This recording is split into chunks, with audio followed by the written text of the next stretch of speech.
ગુજરાતમાં આપણે જોયું કે અત્યારે હાલ ક્યાંક ચોમાસું નિષ્ક્રિય જોવા મળી રહ્યું છે। ધીરે ધીરે ક્યાંક આગામી સમયમાં વધુ એક સિસ્ટમ છે તે બની રહી છે અને એને જે કારણે ગુજરાતમાં વરસાદ આવી શકે છે એવી સંભાવનાઓ છે। પરંતુ આજે કયા એવા ગુજરાતના વિસ્તારો છે કે જ્યાં વરસાદ આવશે, આગામી 2 થી 3 દિવસનું વાતાવરણ કેવું રહેવાનું છે, નવો વરસાદી રાઉન્ડને લઈને શું આગાહી છે, તેની સાથે હવામાન નિષ્ણાત પરેશ ગોસ્વામી છે એમનું પણ શું કહેવું છે, એ દરેક વિષયને લઈને વાત કરીશું આજની આ વેધર અપડેટમાં। નમસ્કાર, તમે જોઈ રહ્યા છો નિર્ભય ન્યૂઝ અને હું છું હંસિની। વાત કરવામાં આવે ગુજરાતની, આપણે જોયું કે થોડા સમય પહેલા એટલે કે જુલાઈના અંતમાં જે આખો વરસાદી રાઉન્ડ પૂર્ણ થયો હતો ત્યારે આપણે જોયું હતું કે બંગાળની ખાડીની અંદર આખું એક ડીપ ડિપ્રેશન બન્યું હતું। એની અતિશય ભારે અસર જોવા મળી હતી અને ક્યાંક ભારેથી અતિ ભારે વરસાદ ગુજરાતમાં જોવા મળ્યો હતો। અત્યારે હાલ ક્યાંક ચોમાસું ધીરું પડ્યું છે પણ વધુ એક સિસ્ટમ અત્યારે હાલ સક્રિય થઈ રહી છે અને એ જ સિસ્ટમને કારણે ગુજરાતમાં ક્યાંક આગામી સમયમાં નવો વરસાદી રાઉન્ડ આવી શકે છે એવી શક્યતાઓ છે। હવે સમજી લઈએ કે આજના દિવસે કયા એવા જિલ્લાઓ છે કે જ્યાં વરસાદ પડી શકે છે અને હવામાન વિભાગે શું આગાહી કરી છે અને વિંડીના માધ્યમથી પણ આજના દિવસે ક્યાં વરસાદ પડશે એ પણ સમજવાની કોશિશ કરીએ। વાત કરવામાં આવે આજના દિવસની, આજે 5 તારીખ થઈ છે। જે રીતે આખો આ ગુજરાતનો મેપ જોઈ શકાય છે જેમાં કચ્છમાં હળવોથી મધ્યમ વરસાદ છે। સૌરાષ્ટ્રની વાત કરવામાં આવે તો દેવભૂમિ, દ્વારકા, પોરબંદર, જૂનાગઢ, ગીર સોમનાથ અને દીવ છે। અમરેલી, ભાવનગર, બોટાદ, રાજકોટ, જામનગર આ દરેક જગ્યાએ હળવોથી મધ્યમ વરસાદ પડશે। ઉત્તર ગુજરાતમાં પણ એ પરિસ્થિતિ જોવા મળી રહી છે। વાવ, થરાદ, બનાસકાંઠા, સાબરકાંઠા, પાટણ છે, મહેસાણા છે, ત્યાં ક્યાંક વરસાદી માહોલ છે। મધ્ય ગુજરાતની જો વાત કરવામાં આવે તો મોરબી, સુરેન્દ્રનગર, અમદાવાદ, ગાંધીનગર, ખેડા, આણંદમાં પણ ક્યાંક એ પરિસ્થિતિ છે। દક્ષિણ ગુજરાતને સમજવાનો પ્રયત્ન કરીએ કારણ કે દક્ષિણ ગુજરાતમાં અતિશય ભારે વરસાદ રહેતો હોય છે। એમાં ભરૂચ, સુરત, નવસારી, દમણ, વલસાડ છે, ડાંગ, તાપી, નર્મદા, છોટાઉદેપુર છે, વડોદરા છે, ત્યાં પણ ક્યાંક આજના દિવસે હળવોથી મધ્યમ વરસાદ પડી શકે છે એવી શક્યતા છે। અત્યારે હાલ લગભગ 2 થી 3 દિવસ અતિશય ભારે વરસાદને લઈને કોઈ જ આગાહી નથી કરવામાં આવી, ફક્ત ક્યાંક વાતાવરણમાં પલટો આવી શકે છે અને હળવોથી મધ્યમ વરસાદ પવનની સાથે પડી શકે છે એવી શક્યતાઓ લાગી રહી છે। આજે આપણે જોયું હતું કે ક્યાંક વહેલી સવારથી અમદાવાદની અંદર પણ ક્યાંક વરસાદી માહોલ છે તે જોવા મળી રહ્યો છે, વાતાવરણમાં પલટો આવી રહ્યો છે અને એની આસપાસના ઘણા બધા એવા વિસ્તારો છે કે જ્યાં ક્યાંક વરસાદી માહોલ છે તે અત્યારે હાલ યથાવત જોવા મળી રહ્યો છે। હવે વાત કરી લઈએ કે આવતીકાલનું વાતાવરણ કેવું રહેવાનું છે। આવતીકાલની જો વાત કરવામાં આવે 6ઠી તારીખનું વાતાવરણ કેવું રહેશે, આ પણ ગુજરાતનો મેપ છે। પરિસ્થિતિ 5 તારીખ જેવી એટલે કે આજ જેવી જ જોવા મળી રહી છે જેમાં ભરૂચ, સુરત, નવસારી, દમણ, વલસાડ, ડાંગ, તાપી, નર્મદા, છોટાઉદેપુર છે, અહીંયા ક્યાંક હળવોથી મધ્યમ વરસાદ દેખાઈ રહ્યો છે। ઉત્તર ગુજરાતની વાત કરવામાં આવે તો ઉત્તર ગુજરાત, વાવ, થરાદ છે, બનાસકાંઠા, પાટણ, મહેસાણા, સાબરકાંઠા, અરવલ્લી છે, અહીંયા પણ એ જ પરિસ્થિતિ છે। મધ્ય ગુજરાતમાં પણ અત્યારે હાલ વરસાદી માહોલ યથાવત જોવા મળી રહ્યો છે। કચ્છ છે અને જે સૌરાષ્ટ્રનો ભાગ છે ત્યાં ક્યાંક વરસાદ છે તે અત્યારે હાલ હળવોથી મધ્યમ વરસાદ પડી શકે છે એવી આગાહી છે। આગામી દિવસોમાં વરસાદનો એક નવો રાઉન્ડ આવવાનો છે એટલે કે જે વરસાદી માહોલ છે તે યથાવત રહેવાની શક્યતાઓ છે। અત્યારે હાલ ઘણી બધી જગ્યાએથી એવા સમાચારો સામે આવે છે કે આ વિસ્તારોમાં આટલો વરસાદ થયો છે પણ ખૂબ જ હળવોથી મધ્યમ વરસાદ પડી શકે છે એવી જ આગાહી કરવામાં આવી છે। કોઈ પણ એવા જિલ્લાઓ નથી કે જે એલર્ટ આપવામાં આવ્યું હોય અથવા તો પછી એ જિલ્લાઓની અંદર અતિ ભારે વરસાદ આવી શકે છે। એ બાદની વાત કરવામાં આવે 7 તારીખનું વાતાવરણ કેવું રહેવાનું છે। 7 તારીખે પણ ગુજરાતની અત્યારે હાલ એ જ પરિસ્થિતિ જોવા મળી રહી છે। જે રીતે દક્ષિણ ગુજરાતમાં વરસાદી માહોલ છે, સૌરાષ્ટ્રમાં વરસાદી માહોલ છે, ઉત્તર ગુજરાત, મધ્ય ગુજરાત અને કચ્છ છે ત્યાં પણ ક્યાંક વરસાદ અત્યારે હાલ યથાવત જોવા મળી રહ્યો છે એટલે કે લગભગ 2 થી 3 દિવસ એનું એ જ વાતાવરણ છે તે યથાવત રહી શકે છે એવી શક્યતાઓ છે। આની પહેલાના આ રાઉન્ડમાં આપણે જોયું હતું કે ગુજરાતમાં સાર્વત્રિક મેઘમહેર આવી હતી પણ ઘણા બધા એવા જિલ્લાઓ છે કે જ્યાં ક્યાંક હજી સુધી પણ વરસાદ છે તે પહોંચ્યો નથી। એની અંદર કચ્છ છે, દેવભૂમિ, દ્વારકા છે, પોરબંદર છે, ઘણા બધા એવા વિસ્તારો છે કે જ્યાં હજી સુધી વરસાદી માહોલ છે તે થોડોક ઓછો જોવા મળ્યો છે। પણ હવે જ્યારે નવો વરસાદી રાઉન્ડ આવશે અને બંગાળની ખાડીમાં આખું જે ડીપ ડિપ્રેશન બન્યું હતું જે તે સમયે પણ ત્યાં ક્યાંક વરસાદ છે તે ભારે જોવા મળ્યો હતો એટલે કે જે વરસાદી માહોલ ખેડૂતો માટેનો હોય છે, જે ખેડૂતોને પૂરતો વરસાદ જોઈતો હોય છે પાક માટે, એ વરસાદ હવે ક્યાંક થોડો પડી ચૂક્યો છે પણ હજી પણ વધારે વરસાદ આગામી દિવસોમાં આવી શકે છે એવી શક્યતા છે। એ બાદના દિવસનું વાતાવરણ કેવું રહેવાનું છે વાત કરી લઈએ 8 તારીખની. અત્યારે હાલ ફરી એક વખત ગુજરાતની એ જ પરિસ્થિતિ જોવા મળી રહી છે. દક્ષિણ ગુજરાત હોય, ઉત્તર ગુજરાત હોય, કચ્છ હોય, સૌરાષ્ટ્ર હોય, દરેક જગ્યાએ ક્યાંક અત્યારે હાલ વરસાદી માહોલ યથાવત જોવા મળી રહ્યો છે. 9મી તારીખે પણ એ જ પરિસ્થિતિ છે, એટલે કે આજથી લઈને લગભગ 10 તારીખ સુધીનું વાતાવરણ છે તે આપણે જે હવામાન વિભાગે આગાહી કરી છે એમાં જોઈ શકાય છે કે ફક્ત ને ફક્ત હળવોથી મધ્યમ વરસાદ છે, એટલે કે સોમવાર સુધી, આગામી સોમવાર સુધી હળવોથી મધ્યમ વરસાદ છે. કોઈ જ એવો અતિશય ભારે વરસાદની આગાહી છે તે હવે આ અઠવાડિયાની અંદર કરવામાં નથી આવી અને એ બાદ નવો વરસાદી રાઉન્ડ આવશે ને એની જ અંદર ઘણા બધા એવા જિલ્લાઓ છે કે જ્યાં ભારે વરસાદ આવશે, કોઈક જગ્યાએ અતિ ભારે વરસાદ આવશે એવી શક્યતાઓ છે. વિંડીના માધ્યમથી પણ સમજી લે કે આજના કયા એવા દિવસો છે કે જ્યાં વરસાદ પડી શકે છે, ક્યાં પવન ફૂંકાઈ શકે છે અને એ બાદ આપણે હવામાન નિષ્ણાંત પરેશ ગોસ્વામી છે એમને પણ સાંભળીશું. આજની ખાસ કરીને વાત કરવામાં આવે તો આજે 5મી તારીખ છે. સૌથી પહેલાં તો સવારે 9:01 વાગ્યાનું વાતાવરણ કેવું રહેવાનું છે એ સમજી લઈએ કે 9:01 વાગ્યાની પરિસ્થિતિ અત્યારે હાલ સવારની શું લાગી રહી છે. 9 વાગ્યાની જો વાત કરવામાં આવે તો જે રીતે અત્યારે હાલ દક્ષિણ ગુજરાતમાં જોઈ શકાય છે કે ક્યાંક પવન ફૂંકાઈ રહ્યા છે, એટલે કે ઠંડા પવનની સાથે હળવોથી મધ્યમ વરસાદ પડી શકે છે એવી સંભાવના છે. જેમાં સુરત, નવસારી, વલસાડ અને વાપી છે એ વિસ્તારો આવી ગયા છે, વ્યારા છે, આહવા છે, એ દરેક જગ્યાએ ક્યાંક આવું વાતાવરણ જોવા મળી રહ્યું છે. એ બાદની વાત કરવામાં આવે સૌરાષ્ટ્રની જે દરિયાકાંઠાના વિસ્તારો છે એમાં મહુવા, રાજુલા છે, વેરાવળ છે, કોડીનાર છે, ત્યાં સવારના સમયે ક્યાંક હળવોથી મધ્યમ વરસાદ પડી શકે છે એવી શક્યતા છે. મધ્ય ગુજરાતની અંદર વરસાદની કોઈ જ શક્યતા નથી, એટલે કે સવારના સમયે પણ ક્યાંય એવો વરસાદ નથી કે જે આમ કહી શકાય કે અતિશય ભારે વરસાદ પડી શકે છે. દરેક જગ્યાએ વરસાદની શક્યતા છે પણ ખૂબ જ હળવોથી મધ્યમ વરસાદ પડશે એવી જ આગાહી કરવામાં આવી છે. એ બાદની વાત કરવામાં આવે કે બપોરે 12 વાગ્યાનું વાતાવરણ કેવું રહેવાનું છે. 12 થી 1 વાગ્યાની પરિસ્થિતિ સમજવાનો પ્રયત્ન કરીએ. અત્યારે હાલ એ જ પરિસ્થિતિ જોવા મળી રહી છે. ક્યાંય પણ એવો અતિશય ભારે વરસાદ છે તે જોવા નથી મળતો. ફક્ત ને ફક્ત હળવોથી મધ્યમ વરસાદ છે તે લાગી રહ્યો છે. લગભગ સાંજના સમયનું વાતાવરણ પણ અત્યારે હાલ આવું જ કહી રહ્યું છે કે ક્યાંય પણ વરસાદી માહોલ છે તે જોવા નથી મળતો. આ 5-1 વાગ્યાની પરિસ્થિતિ આપણે વિંડીના માધ્યમથી જોઈ રહ્યા છે અને રાતના સમયનું વાતાવરણ પણ આવું જ રહેવાનું છે. એટલે કે કોઈ જેવી શક્યતાઓ નથી કે લગભગ 2 થી 3 દિવસ ગુજરાતમાં અતિશય ભારે વરસાદ આવે.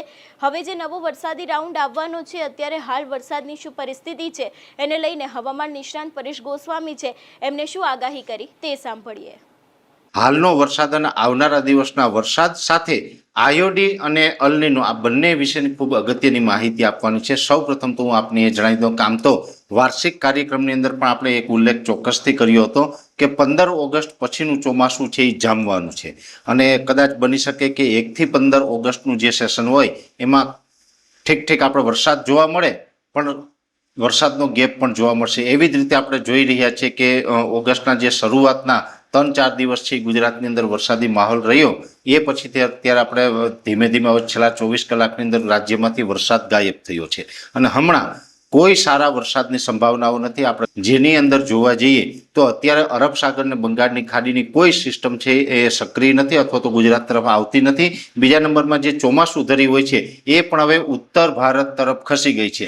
સામાન્ય રીતે જ્યારે પણ આપણે ગુજરાતમાં વરસાદ પડતો હોય ત્યારે ચોમાસું ધરી છે ઉત્તર ગુજરાત અથવા તો દક્ષિણ રાજસ્થાનના ભાગો ઉપર થઈ એમપી થઈને બંગાળની ખાડી સુધી જતી હોય. એ ચોમાસું ધરી અત્યારે ઉત્તર ભારત ઉપર પંજાબ, હરિયાણા, યુપી, બિહાર અને એ વિસ્તારો ઉપર થઈને બંગાળની ખાડી તરફ લંબાઈ રહી છે. એટલે ચોમાસું ધરી છે આપણાથી ઘણી બધી દૂર ગઈ છે. એટલે હમણાં આપણે કોઈ ચોમાસાનો વરસાદ જોવા મળે કે ચોમાસું સક્રિય થાય તેવી અપેક્ષાઓ રાખી ન શકાય. એટલે હમણાં ગુજરાતમાં આપણે વરસાદનો ગેપ જોવા મળશે. હા, એક ચોક્કસથી વાત છે કે અમુક વિસ્તાર એવા પણ છે કે જ્યાં અત્યારે પિયતની જરૂર નહીં હોય પણ અમુક વિસ્તારમાં જ્યાં વરસાદ આ રાઉન્ડની અંદર એટલે કે ઓગસ્ટના 1, 2, 3 તારીખમાં ન જોવા મળ્યો અને જો કદાચ બહુ પછી પાક સુકાતો હોય અને પિયત આપવું હોય તો ખેડૂત પોતાની રીતે ડિસિઝન લઈ અને પિયત આપી શકે છે. બીજા નંબરમાં પશ્ચિમ સૌરાષ્ટ્રમાં દ્વારકા, જામનગર, પોરબંદર જેવા વિસ્તાર છે એને તો પહેલેથી જ ઓલરેડી ચોમાસું છે આમ તો નબળું છે અથવા તો દુષ્કાળ જેવું અત્યાર સુધી ત્યાં દેખાયું છે. જોકે આવનારા સમયમાં હવે એના માટે પણ સારા સંકેત છે. ચોમાસું છે એમના માટે પણ ક્યાંક ફાયદો લઈને આવશે. એક ચોક્કસથી વાત છે કે પાણીની વ્યવસ્થા તો કમસે કમ એ વિસ્તારને પણ થઈ જવાની છે. એટલે આગળ ઉપર એના માટે ઉજળા સંકેતો અત્યારે દેખાઈ રહ્યા છે. એટલે અત્યારે ભલે વરસાદ નથી ને હવે નવો વરસાદનો રાઉન્ડ છે એ લગભગ આપણે 17 તારીખ સુધી તો કમસે કમ અપેક્ષા રાખી શકાય એવું નથી. આ એક વાત ચોક્કસથી છે કે અત્યારે 700 HPA લેવલે ભેજ હોય એને કારણે છૂટાછવાયા કોઈ જગ્યાએ ઝાપટા પડે એ અપવાદરૂપ રહેશે, પણ કોઈ સારો વરસાદ હમણાં થવાનું હોય એવા સંકેતો મળી રહ્યા નથી. એટલે 17 તારીખ સુધી કોઈ સારા વરસાદની આગાહી હમણાં નથી. હવે બીજી વાત આપણે એ કરવાની છે કે આમ જોવા જઈએ તો અલ્નીનો અને આયોડી આ બંને પેરામીટરોની આપણે એપ્રિલ મહિનાથી જ વાત કરતા હતા ને એમાં આપણે જણાવતા હતા કે અલ્નીનો છે આ વર્ષે ખૂબ સ્ટ્રોંગ થવાનો છે, સુપર અલ્નીનો બનવાનો છે, પણ આયોડી પોઝિટિવ રહેવાનો છે. એ જ ચિત્ર મારે આપણે અત્યારે બતાવવું છે. અલ્નીનો એટલે આમ જોવા જઈએ તો જૂન મહિનાથી અલ્નીનો સક્રિય થઈ ગયો હતો અને જૂન અને જુલાઈ દરમિયાન અલ્નીનો છે એ સક્રિય થઈ એટલે કે પ્રશાંત મહાસાગરનું તાપમાન છે એ સામાન્ય કરતાં 2.5 ડિગ્રી ઉંચકાયું હતું. એ તાપમાન અત્યારે વધુ ઉંચકાયું છે અને અત્યારે પ્રશાંત મહાસાગરનું તાપમાન સામાન્ય કરતાં 3 ડિગ્રી સુધી અપ થઈ ચૂક્યું છે. એટલે અલ્નીનો અત્યારે સ્ટ્રોંગ બની ગયું છે. જે જૂન અને જુલાઈની અંદર સામાન્ય અલ્નીનો હતો એ અલ્નીનો સ્ટ્રોંગ બની ગયો છે અને હજુ પણ લગભગ લાગી રહ્યું છે કે ઓગસ્ટ એન્ડ આવતા લગભગ અલ્નીનો છે એ સુપર અલ્નીનોનું સ્વરૂપ લઈ લેશે. એટલે જે આપણે ઘણા સમયથી લાંબા ગાળાથી અનુમાન લગાવતા હતા સુપર અલ્નીનોનું એ તરફ હવે અત્યારે અલ્નીનો છે એ આગળ વધી રહ્યું છે. અત્યારથી જ અલ્નીનો સ્ટ્રોંગ થવાનું ચાલુ થઈ ગયું છે. અત્યારે અલ્નીનો સ્ટ્રોંગ છે અને ઓગસ્ટ એન્ડ સુધીમાં અથવા તો સપ્ટેમ્બરની શરૂઆતમાં અલ્નીનો છે એ સુપર અલ્નીનોમાં પરિવર્તિત થાય તેવી શક્યતાઓ દેખાઈ રહી છે. હવે બીજી મારે આપણે જે વાત કરવાની છે આયોડીની. આપણે એક વાત એ પણ કરી હતી કે અલ્નીનો સક્રિય થશે છતાં પણ ગુજરાતનું ચોમાસું નબળું તો કમસે કમ નથી થવાનું. ગયા વર્ષે 109% વરસાદ પડ્યો હતો. આ વર્ષે એવું બની શકે કે 90 થી 92-93% સુધી વરસાદ થઈ શકે છે. તો એ જ મુજબ જોવા જઈએ તો અત્યાર સુધીમાં ગુજરાતભરની અંદર 57 કે 58% સુધીનો વરસાદ વરસી ચૂક્યો છે અને હજુ પણ આગળ જતા સારા વરસાદ થશે એટલે 90% ઉપર ચોમાસું છે તો ચોક્કસથી આપણું થવાનું છે. એટલે હજુ પણ આગળ વરસાદ તો ચોક્કસથી થવાના છે અને એની અંદર આપણા માટે ફાયદારૂપ રહેશે આયોડી. આયોડી એટલે કે ઇન્ડિયન ઓશન ડાયપોલ, જે હિન્દ મહાસાગર છે એટલે કે જે ભારત છે, ભારતની નીચે જે શ્રીલંકા આવેલું છે અને શ્રીલંકાની નીચેનો જે આખો સમુદ્ર પાટ છે એનું જો તાપમાન છે ફેવરેબલ રહે તો આપણા માટે ચોમાસું છે એ સારું રહેતું હોય છે. બંગાળની ખાડીના અરબ સાગરમાં સિસ્ટમો ડેવલપ થાય અને આપણે વરસાદ મળતો હોય છે. એટલે અલ્નીનો હોય છતાં પણ જો આયોડી પોઝિટિવ હોય તો ચોમાસું આપણું નબળું ન થાય. એ જ મુજબ આયોડી છે એ આમ તો જુલાઈમાં પણ સ્લાઇટલી પોઝિટિવ હતો, પણ અત્યારે આંતરરાષ્ટ્રીય ઘણી બધી વેધર એજન્સીના પણ અનુમાન આવ્યા છે. અમે પણ અમારી રીતે નાનું મોટું જે પ્રિડિક્શન કરતા હોય એ મુજબ અત્યારે નવો રિપોર્ટ એ છે કે 2 ઓગસ્ટ સુધીમાં એટલે કે આજથી 2 દિવસ પહેલા જે આયોડી હતો એ વધારે પોઝિટિવ થયો છે. અત્યારે આયોડી છે એ 0.23 પોઝિટિવ થઈ ચૂક્યો છે. એટલે જૂન અને જુલાઈમાં જેટલો પોઝિટિવ હતો એના કરતાં વધારે પોઝિટિવ થયો છે અને હજુ સતત એ પોઝિટિવ જોવા મળે તેવી શક્યતાઓ છે. 15 ઓગસ્ટ બાદ આયોડી વધુ સ્ટ્રોંગ બનશે અને 15 ઓગસ્ટથી 31 ઓગસ્ટ અને સપ્ટેમ્બર મહિનો સંપૂર્ણ એની અંદર આયોડી ખૂબ પોઝિટિવ રહેવાનો છે, જેને કારણે ઓગસ્ટનું છેલ્લું અઠવાડિયું અને સંપૂર્ણ સપ્ટેમ્બર મહિનો છે તેમાં સારા વરસાદ છે આપણે પોઝિટિવ આયોડીને કારણે મળી શકે છે. એટલે આયોડી છે પણ અત્યારે પોઝિટિવ થવાનું ચાલુ છે અને અત્યારે પોઝિટિવ ફેઝમાં આવી ગયો છે અને હજુ વધુ સ્ટ્રોંગ બને તેવી પૂરી શક્યતાઓ અમને લાગી રહી છે. અને ઘણા સમય પછી ઇતિહાસમાં એવું બની રહ્યું છે કે આયોડી છે એ પણ પોઝિટિવ છે અને અલ્નીનો પણ પોઝિટિવ છે. નહીંતર જનરલી એવું બનતું હોય જ્યારે અલ્નીનો સ્ટ્રોંગ હોય ત્યારે આયોડી નેગેટિવ હોય છે. જો અલ્નીનો છે એ ન બને અને ન્યુટ્રલ અલ્નીનો હોય અથવા તો લાનીના બને ત્યારે આયોડી છે એ પોઝિટિવ ફેઝમાં આવતો હોય છે. પણ જનરલી આ વખતે જે થયું છે એ આખું અલગ છે. એટલે કે ચોમાસા ઉપર કાંઈક આપણે કુદરતની મહેરબાની છે ગુજરાત ઉપર કે આ અલ્નીનો એટલો સ્ટ્રોંગ હોવા છતાં પણ આયોડી પોઝિટિવ ફેઝમાં આવી રહ્યો છે. જેથી કરીને હવે 17 ઓગસ્ટ સુધી ભલે કોઈ સારા વરસાદની સંભાવનાઓ નથી, 17 ઓગસ્ટ પછીથી ચોમાસું છે એ ફરીથી સક્રિય થશે. ફરીથી અરબ સાગર અને બંગાળની ખાડીમાં સિસ્ટમ બનવાનું ચાલુ થશે. ખાસ કરીને ઓગસ્ટ મહિના દરમિયાન કદાચ એવી શક્યતા છે કે અરબ સાગરમાં પણ એક સિસ્ટમ બની શકે છે અને બંગાળની ખાડીમાં પણ ચોક્કસથી સિસ્ટમ બનવાની છે. એટલે બંને સમુદ્ર સપાટી છે એ સક્રિય રહેશે, ત્યાં સિસ્ટમ બનશે અને એને કારણે ગુજરાતમાં વરસાદ આવવાનો છે. એટલે એટલું કહી શકાય કે 17 ઓગસ્ટ પછીથી જે ચોમાસું સક્રિય થાય જેને કારણે ઓગસ્ટનું છેલ્લું અઠવાડિયું અને સપ્ટેમ્બરના પ્રથમ અઠવાડિયામાં પણ સારા વરસાદ થશે, સાર્વત્રિક વરસાદ થશે અને સપ્ટેમ્બર મહિનો છે એ સંપૂર્ણ આખો સપ્ટેમ્બર મહિનો છે ખૂબ સારા વરસાદનો લાભ છે એ ગુજરાતને મળે તેવા સંકેતો અત્યારે અલગ અલગ પેરામીટરોના આધારે અમારા પ્રિડિક્શનમાં જણાઈ રહ્યા છે અને એમાં પણ ખાસ કરીને ઓલ ઓવર ગુજરાતમાં પાણીની વ્યવસ્થા થાય એવી શક્યતાઓ છે. એટલું ચોક્કસથી મને વિશ્વાસ છે. અંતે દ્વારકાધીશના હાથમાં છે, પણ કમસે કમ ગુજરાતના પાણીની સમસ્યા છે એ સોલ્વ થઈ જવાની છે. ઓલ ઓવર ગુજરાતમાં પાણી લાયક વરસાદ પણ એન્ડમાં થવાના છે. સપ્ટેમ્બરમાં ખાસ કરીને આપણું જે પાણીની સમસ્યા છે એ સોલ્વ થઈ જશે. અને વાર્ષિક કાર્યક્રમમાં પણ અમે આપને જણાવ્યું હતું કે 15 ઓગસ્ટ સુધી તો બધાને એવું લાગશે કે હવે આપણે નબળું થઈ ગયું, પાણીની વ્યવસ્થા નથી થઈ. પાક ભલે સારો છે પણ પાણીની વ્યવસ્થા નથી થઈ. પણ 15 ઓગસ્ટ બાદનું જે ચોમાસું જામ છે એમાં જ પાણીની વ્યવસ્થા છે એ થવાની છે. આવું આપણે એપ્રિલ મહિને વાર્ષિક કાર્યક્રમની અંદર જણાવ્યું હતું ને એ જ પરિસ્થિતિ અત્યારે નજર સમક્ષ દેખાઈ રહી છે. ખાસ કરીને ઓલ ઓવર ગુજરાતમાં પાણીની વ્યવસ્થા થશે. એની સાથોસાથ પશ્ચિમ સૌરાષ્ટ્ર કે જે ઓલ ઓવર ગુજરાતની અંદર સૌથી નબળા પશ્ચિમ સૌરાષ્ટ્ર છે, અત્યાર સુધી ત્યાં દુષ્કાળ જેવી સ્થિતિ જણાઈ રહી છે, ત્યાં પણ પાણીની વ્યવસ્થા છે એ કમસે કમ થઈ જવાની છે.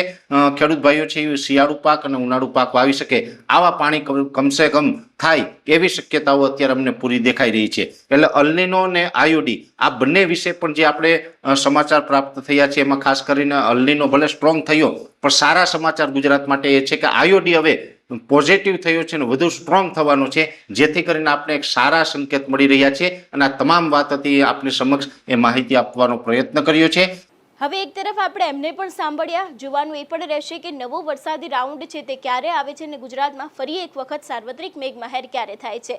તમારા વિસ્તારમાં અત્યારે હાલ કેવો માહોલ છે, વરસાદ પડી રહ્યો છે કે કેમ, એ દરેક વસ્તુ અમને કમેન્ટમાં લખીને ચોક્કસથી કહેજો. તેની સાથે અમારી ચેનલ નિર્ભય ન્યૂઝને લાઇક, શેર અને સબસ્ક્રાઇબ કરવાનું ભૂલશો નહીં. નમસ્કાર.